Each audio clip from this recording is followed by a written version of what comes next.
Welcome to Night.mareHouse, where tonight sleep is the last thing on your mind. I'm Cedric and I'm here to keep you wide awake. I met this guy named Matt one summer night while out with friends at a bar. We bonded over a Cubs game playing on the TV. My group gradually drifted away, so it was just Matt and me chatting. We exchanged Instagrams. He had a decent following, posting pictures that made him look like your average 20-something. Into travel, nightlife, and staying active. Honestly, when you meet a dude at a bar, the chances of actually keeping in touch are slim. You say you'll hit them up, but once the hangover kicks in, interest fades fast. But then, the very next Saturday, I was out again celebrating my friend Tyler's birthday at this outdoor bar by the water. I posted a story singing along at the bar when I suddenly felt a tap on my shoulder. It was Matt. He said this was his favorite Saturday night spot. This time, I introduced him properly to my friends. Even if they hadn't talked to him before, they recognized him from the night before. Matt hung around for a while, and since everyone was drunk and having a good time, it felt natural. Our next meetup was a Sunday morning golf game, just the two of us. I'm terrible at golf but wanted to get better, so I said yes. We played 9 holes over a couple of hours, grabbed food, then I went home to rest before work. After that, Matt invited me on a hiking trip to Arizona. The Grand Canyon was always on my bucket list, so I jumped at the chance. I asked a few friends to come, but they all had excuses. Work, money, you know how it goes. Matt was going solo, which was fine by me. His Instagram painted him as a popular guy, but I'd never met any of his friends yet. We flew out on August 15th, returning on the 18th. After landing, we picked up a rental car and stopped for food and drinks before heading to our Airbnb. When we arrived, it was late. I could tell Matt wanted to stay up, but I was wiped and ready for bed. That's when I noticed there was only one bed. I hadn't asked if there were 2 bedrooms. Matt pointed to the couch. "It's a pull-out," he said, and told me not to worry. I wasn't being charged for the Airbnb. A free stay in Arizona? I couldn't complain. I pulled out the sofa bed, set up the sheets, and surprisingly it was pretty comfortable. That night, I woke up in the middle of my sleep and saw Matt walking through the living room toward the kitchen, probably to get some water. I'm a light sleeper, so even the smallest noise wakes me. I rolled over and went back to sleep. The next morning, Matt woke me up early. It was a bright, sunny day and we headed straight to the Grand Canyon. I had no idea how massive it was or how many trails there were. We took the Bright Angel Trail. Honestly, I hadn't realized how out of shape I was until then. Matt was jogging along, telling me to keep up while I was drenched in sweat and struggling to catch my breath. We stopped often, mostly to take tons of pictures of the breathtaking views. After hiking for about 2 to 3 hours, we returned to the car, hungry and exhausted. We grabbed some food at a deli and drove back to Phoenix. We took a midday nap, then explored the city. Of course, in typical Matt fashion, we ended up hitting several bars. I barely knew the guy, but I could already tell he liked to drink. We got really drunk that night. I might have even been drunker than him, though I don't know how that's possible. We left the rental car on the street and took an Uber back to the Airbnb around 1 or 2 a.m. time blurred. I vaguely remember Matt blasting music while I plugged in my phone next to the couch. I must have fallen asleep after that. That night, I quickly realized why I'd woken up. Standing at the foot of my bed was Matt, just a shadowy silhouette. Oddly enough, I didn't scream or jump. Instead, he sat down beside me and started rubbing my foot. That's when I lost it and yelled at him to get out. But he wouldn't move. I had to push him off the bed and out the door. I hurriedly packed my clothes, toiletries, anything I could grab. Matt said nothing. He just sat upright on the couch, watching me like some creepy NPC in a video game. That stare was the most unsettling thing of all. I called an Uber straight to the airport. I wasn't spending another minute there. Matt didn't try to stop me. At the airport, as the sun began to rise, I couldn't sleep. My mind was racing. I even paid extra to change my seat, anything to avoid sitting next to him. During boarding, I kept my eyes glued to the window, refusing to make eye contact. I didn't tell my friends until later. I needed time to process everything. A few of them said, "See? I told you he was weird." They pointed out that both times we ran into Matt, he was alone. That made me think, the only reason he found me at that outdoor bar was probably because he saw my Instagram story. Actual stalker behavior. I blocked his number and Instagram. Before blocking, I checked one of his old posts, a photo with friends. No one was tagged, but in the comments, one guy who looked like he was in the picture left a message. I noticed Matt wasn't following him, nor was he followed back. I decided to DM the guy to ask if they were still friends. Within 10 minutes he replied, "Nah, that guy's a freak. Run away." He shared stories about Matt, how other friends had to cut ties with him. The guy even untagged himself from Matt's photo, but said he couldn't force Matt to remove it. When I told him about what happened in Arizona, he just said, "That guy should be in jail." It blew my mind. I thought Matt was just some normal guy looking for a friend. Turns out he was potentially dangerous. I still don't know what he was trying to access on my phone. The beach house wasn't fancy, just a simple 2-bedroom spot right by the sand. Perfect for what we needed, a little time to relax, party, and catch up.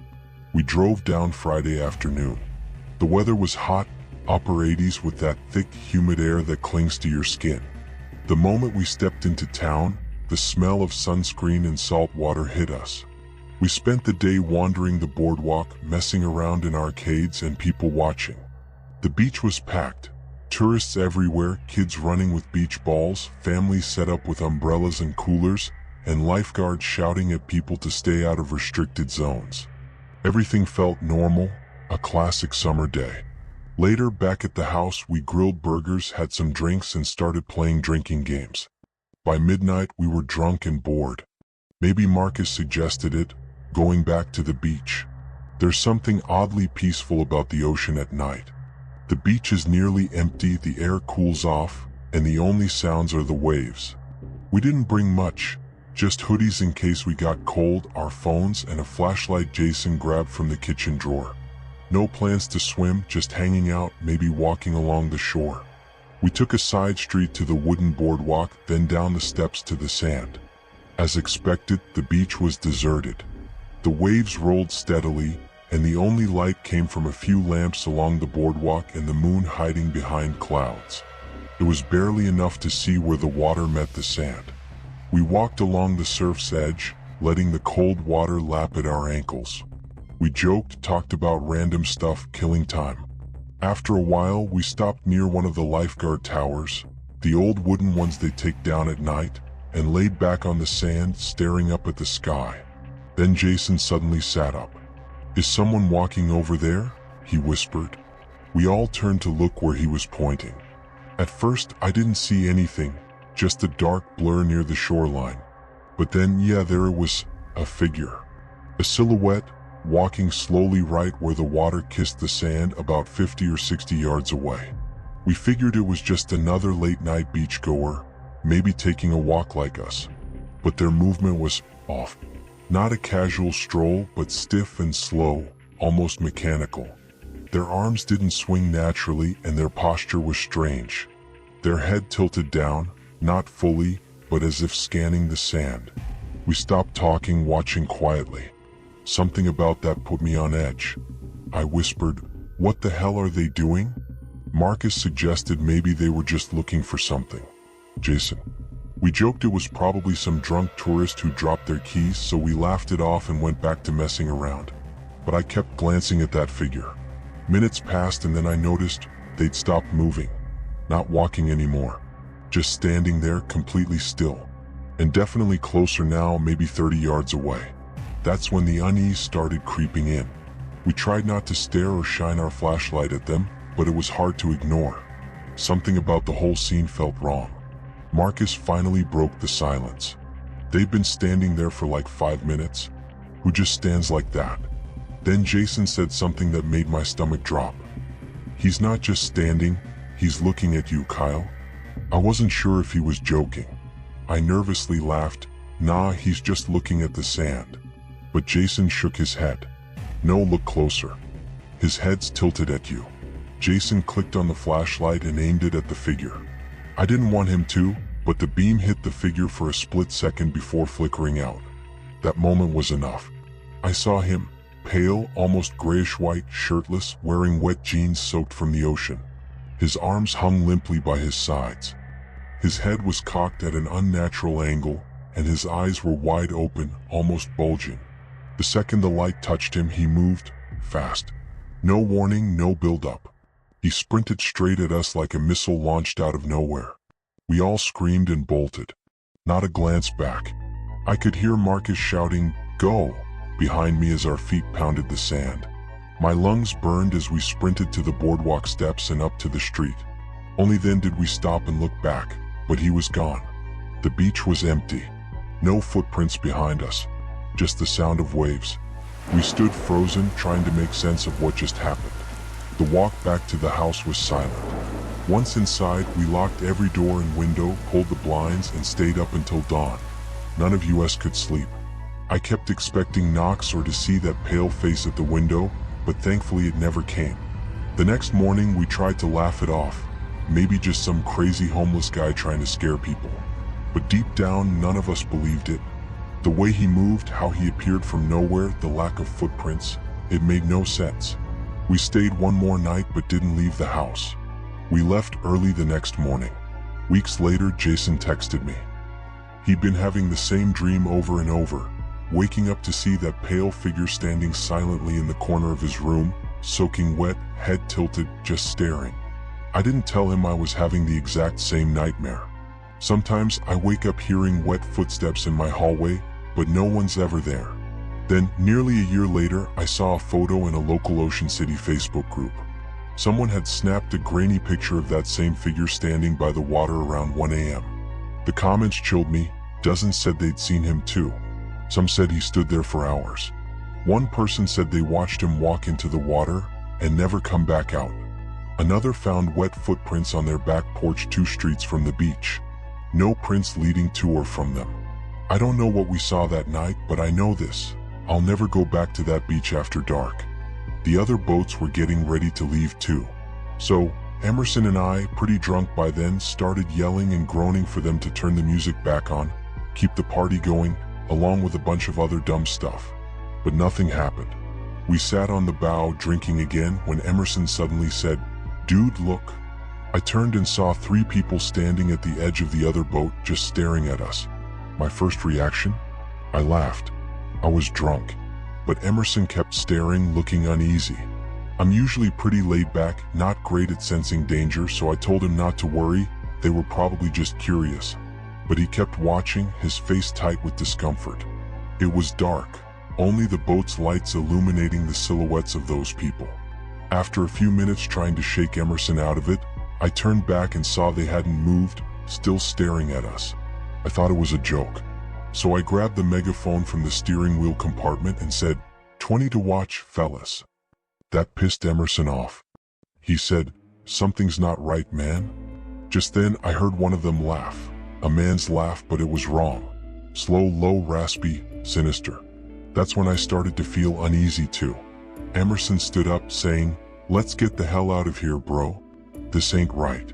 But I shrugged it off. Then, 2 splashes from their direction. Only one silhouette was left on the boat. Emerson immediately started pulling up the anchor while I laughed at him. "Stupid, I know now." He told me to start the engine.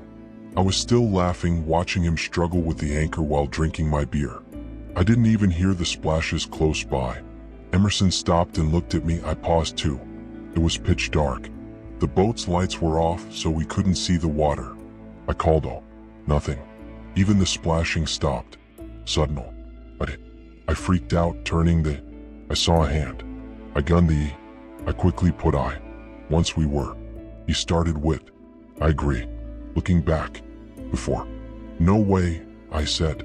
Our old boat wasn't. Emerson was losing it, I told. After about 5. I panicked and, miraculously, we both sighed in. After docking. We didn't. I don't like thinking. I'm just grateful Emerson was there. Without his gut feeling, things could have gone way worse. If you want more chilling stories like this, don't forget to subscribe and hit the like button, or else I might just visit your nightmares tonight.